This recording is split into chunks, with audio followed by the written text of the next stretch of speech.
Welcome to chance kitchen. இன்றைக்கி நம்ம செய்ய போகிறது கோங்கரா சிக்கன். இதுக்கு கடாயில் 3 ஸ்பூன் எண்ணெய் ஊற்றி கடுகு பட்டை போட்டு பொரிஞ்ச உடனே 2 வெங்காயம் ஸ்லைஸாக கட் பண்ணது, பூண்டை பொடியாக கட் பண்ணி வச்சுருக்கேன், இதுவும் போட்டுக்கிட்டேன்.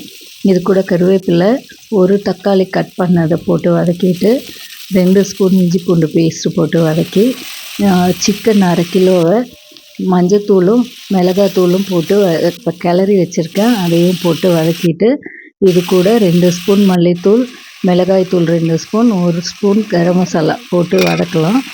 கொஞ்சமாக தண்ணி ஊற்றி மூடி வச்சிடலாம், சிக்கன் வேகட்டும். இந்த கேப்பில் கொஞ்சம் கோங்கராவை க்ளீன் பண்ணி வச்சு அதை வதக்கிட்டு மிக்சியில் போட்டு அரைச்சி வச்சுருக்கேன். இப்போ சிக்கன் வெந்துருச்சு. அரைச்சி கோங்கராவை இது கூட போட்டு கிளறிட்டு 1 ஸ்பூன் பெப்பர் தூள் போட்டு கிளறி இறக்கணும்னா கோங்கரா சிக்கன் ரெடி. செஞ்சு பாருங்கள், பிடிக்கும். லைக் பண்ணுங்கள், ஷேர்